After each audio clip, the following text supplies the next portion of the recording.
Hello, my dear students. মই হেমন্ত ডেকা, তোমালোকৰ মৰমৰ স্পোকেন ইংলিছৰ ছাৰ। মই ইতিমধ্যে ইংৰাজীৰ উত্তৰটো কেনেকৈ দিব পাৰে, ইংৰাজীত যদি কোনোবাই তোমাক কিবা এটা প্ৰশ্ন সোধে উত্তৰটো কেনেকৈ দিব পাৰে, চমু প্ৰশ্ন, সেই সম্পৰ্কে দুটা ভিডিঅ'ত আলোচনা কৰিছোঁ, যোৱা দুটা ভিডিঅ'ত। আজিও মই ইলাবৰেটলি আকৌ এই প্ৰশ্নৰ উত্তৰ দিয়া কথাটোকেই শিকাম। মন দি শুনা, বহুত সহজ, পাৰিবা। তো কি হয়, আমি উত্তৰ দিয়াৰ ক্ষেত্ৰত এনেই যোৱা ভিডিঅ'টোত মই কৈছিলোঁ যে তুমি যাবানে, উইল ইউ গ', মই যাম, আই উইল গ', উত্তৰ আহি যায়। অকণমান চালে দেখা যায় যে প্ৰশ্নতে উত্তৰটো লুকাই থাকে। কিন্তু কথা হ'ল যে যিসকলে মোৰ আগৰ ভিডিঅ' দুটা চোৱা নাই, এটা 38 নম্বৰ যিটো প্ৰথম বনাইছিলোঁ, প্ৰশ্নৰ উত্তৰ দিয়া কেনেকৈ সহজ এই সম্পৰ্কে কৈ পেলাই, সেই ভিডিঅ'টো চাবা, তাৰ পিছৰটো চাবা, এইটোও চাবা, আৰু ইয়াৰ পিছত আকৌ ভিডিঅ' আহিব একে ধৰণৰ। চাই থাকা, উত্তৰ দিবলৈ তোমাৰ একেবাৰে সহজ হৈ পৰিব কোনোবাই যদি তোমাক কিবা এটা সোধে। আৰম্ভ কৰিছোঁ। তো কি হয় বস্তুটো, এনেই দেখাত এইটো হয় যে মিলি যায় যে উইল ইউ গ', যাবানে, আই উইল গ', যাম, সেইটো ঠিকে আছে। কিন্তু এইখিনিতে ডু, ডাজ আৰু ডিড, এই তিনিটা কথাত অকণমান ডিফাৰেঞ্চ এটা আহে উত্তৰটো দিওঁতে, সাধাৰণ ডিফাৰেঞ্চ, বিশেষকৈ য়েছ উত্তৰ যদি আমি দিওঁ। তো কি হয় চাবা, মই তোমাক সুধিছোঁ, ডু ইউ ইট চিকেন, তুমি চিকেন খোৱানে? উত্তৰ কি হ'ব, মই চিকেন খাওঁ, আই ইট চিকেন। তো ইয়াত কি হৈছে, ডুৰে প্ৰশ্ন সুধিছিলোঁ, ডুটো উঠি গৈছে। উইলেৰে যদি প্ৰশ্ন কৰোঁ, হেভেৰে যদি প্ৰশ্ন কৰোঁ, হেভটো গুচি নাযায়, উত্তৰত হেভ আহে, উইল আহে, বাকী আটাইবোৰ কথাই আহে। যেনেকৈ will you go', I will go', have you eaten, I have eaten. উত্তৰ যিটো প্ৰশ্নৰে যিটো শব্দৰে প্ৰশ্ন কৰা হৈছে সেইটো উত্তৰটো আহে। কিন্তু ডু, ডাজ আৰু ডিড এই শব্দ তিনিটা উত্তৰত গুচি যায় যদি তুমি য়েছ উত্তৰ দিয়া। For example, do you know' him, তুমি তাক চিনি পোৱা নেকি? য়েছ, আই ন' হিম, মই তাক চিনি পাওঁ। ইয়াত ডুটো নাহে, এনেকৈ নক'বা যে আই ডু ন' হিম, তেনেকুৱা ধৰণে নহ'ব, ডুটো উঠি যায়। আৰু এক্সাম্পল দিছোঁ লাগিলে, do you come by bus, তুমি বাছেৰে আহা নেকি? আই কাম বাই বাছ, মই বাছেৰে আহোঁ। ডু ইউ গ' টু অফিচ ৰেগুলাৰলি? য়েছ, আই গ' টু অফিচ ৰেগুলাৰলি। ডুটো উঠি যায়, মনত ৰাখিবা। আৰু এক্সাম্পল দিব পাৰোঁ মই, do you watch TV? Yes, I watch TV. ডুটো উঠি যাব কিন্তু, তুমি টিভি চোৱানে? মই টিভি চাওঁ। তেনেকুৱা হয়। দ্বিতীয়তে কথা হৈছে কি, প্ৰেজেণ্টত কথা ক'লে আমি তুমি খোৱানে, তুমি যোৱানে, এনেকুৱা কথা ক'লে, সি খায়নে, এনেকুৱা কথা ক'লে আমি সন্মুখত দুটা শব্দ ব্যৱহাৰ কৰোঁ, এটা হৈছে ডু আৰু এটা হৈছে ডাজ। তো থাৰ্ড পাৰ্চন ছিংগুলাৰ নাম্বাৰ, এইটো বোধহয় সকলোৰে জনা আছে, তথাপিও মই পিছত বুজাই দিম ভালকৈ থাৰ্ড পাৰ্চন ছিংগুলাৰ নাম্বাৰ মানে কি। মোটামুটি আমি ধৰি ল'ব পাৰোঁ যে হি, চি, যাৰ কথা কৈছোঁ সেয়া এজন মানুহ নাইবা এটা বস্তু হ'ব পাৰে, তাকে আমি থাৰ্ড পাৰ্চন বুলি কওঁ। কিন্তু আৰু সেই যাৰ বিষয়ে কৈছোঁ সেয়া যদি এটা মানুহ নাইবা এটা বস্তু হয়, তেতিয়াহ'লে সেয়া হৈছে third person singular number. For example, he এজন মানুহ, চি এজনী ছোৱালী, এজনী লেডি,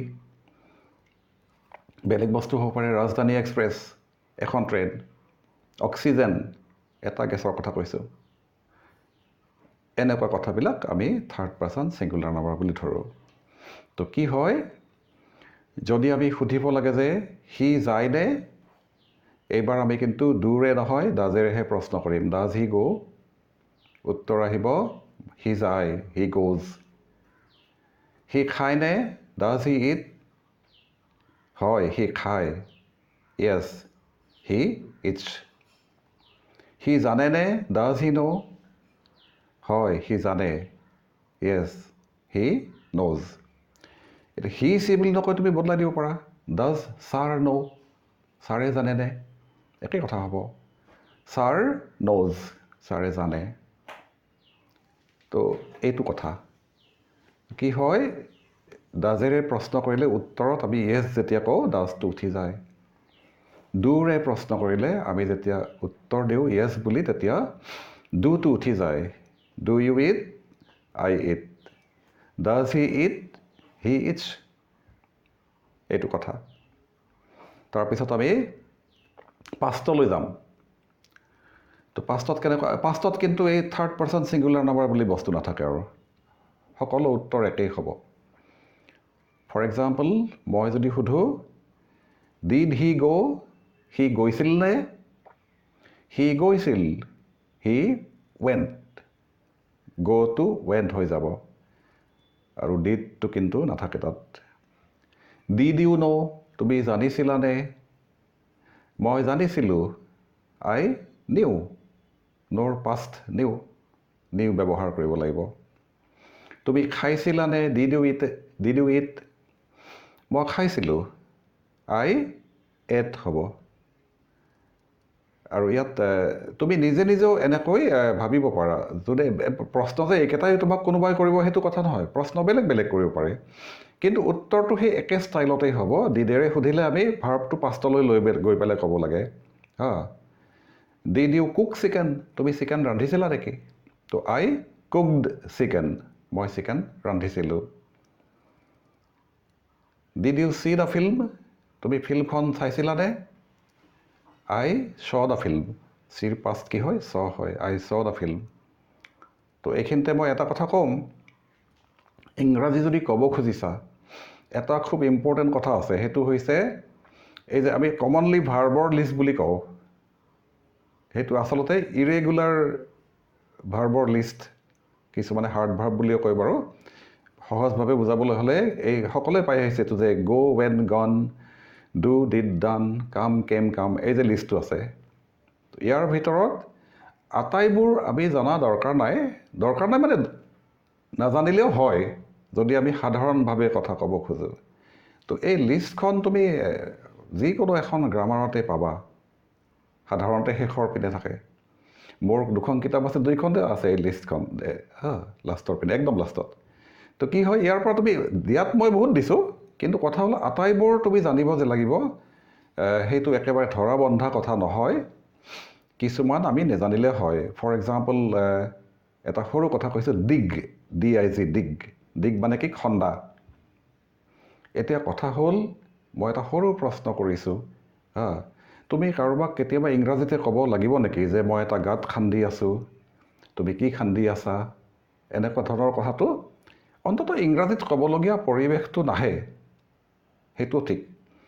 গতিকে আমি প্ৰাৰম্ভিক অৱস্থাত আমি যেতিয়া সাধাৰণভাৱে ক'বলৈ শিকোঁ, তেতিয়া আমি তেনেকুৱা কিছুমান ভাৰ্ব যিবিলাক আমি ব্যৱহাৰিক জীৱনত ব্যৱহাৰ তেনেকৈ নকৰোঁৱেই, সেইবিলাক নেজানিলেও চলি যাব।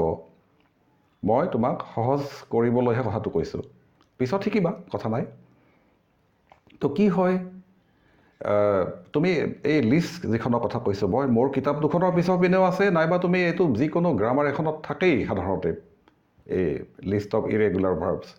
তো তাৰ পৰা তুমি গ' এণ্ড গন, ডু, ডিড, ডান এইবিলাক। তো তাৰ পৰা যিখিনি অতি দৰকাৰ মানে কি? তুমি ধৰা সদায় কোৱা যে মই খাওঁ, আই ইট, মই যাওঁ, আই গ'। তো এই ধৰণৰ চেণ্টেঞ্চবিলাক তুমি ক'ব লগা হয়। খোৱা, যোৱা, পঢ়া, শোৱা, খোজ কঢ়া, এনেকুৱা যিবিলাক ৰন্ধা। তো এই ধৰণৰ যিবিলাক ভাৰ্ব আছে, যিটো তুমি দৈনন্দিন জীৱনত ব্যৱহাৰ কৰা, সেইখিনি বাছি ল'বা সেই লিষ্টখনৰ পৰা আৰু সেইখিনি মুখস্থ কৰি পেলাবা। নহ'লে কিন্তু তুমি দিগদাৰি পাবা বহুত, কাৰণ পাষ্ট টেন্সত কথা ক'ব নোৱাৰিবা। পাষ্ট ফৰ্মটো জানিব লাগিব। I have eaten, I have given, মই খাইছোঁ, মই দিছোঁ, এনেকুৱা কথাবিলাক ক'ব নোৱাৰিবা। কাৰণ কিয়? তাতোতো সেই একেই কথা, পাষ্ট পাৰ্টিচিপলটো লাগিব। তো চোৱা, মই ঘূৰি আহিছোঁ পুনৰ প্ৰশ্নৰ উত্তৰলৈ। তো আৰু ক'ব পাৰোঁ, মই উদাহৰণ দিছোঁ যে তুমি ৰান্ধিব পাৰানে? কেন ইউ কুক? মই ৰান্ধিব পাৰোঁ, I can cook. Can he cook, সি ৰান্ধিব পাৰেনে? হি কেন কুক, সি ৰান্ধিব পাৰে। শুড হি গ', সি যোৱা উচিত নে? সি যোৱা উচিত, হি শুড গ'। তো দেখা যায় একো নাই, উত্তৰটো যদি প্ৰশ্নটো ভালকৈ শুনা আৰু যদি চেণ্টেন্সটো বুজি পোৱা, উত্তৰটো দিবলৈ একো অসুবিধাই নাই। তো এইটো ভিডিঅ' মই ইমানতে শেষ কৰিম। পুনৰ এনেকুৱা ভিডিঅ' লৈ মই আহি আছোঁ। তোমালোকে এটা কাম খালি কৰিবা, সেইটো হৈছে শ্বেয়াৰ কৰা। যদি ভাল পাইছা ভিডিঅ'টো, শ্বেয়াৰ কৰা। সকলোৱে শিকক। মোৰ উদ্দেশ্যটো সেইটোৱে আৰু বেলেগ একো নাই। তো থেংক ইউ ছ' মাছ। লগ পাম অহা সপ্তাহত। বাই।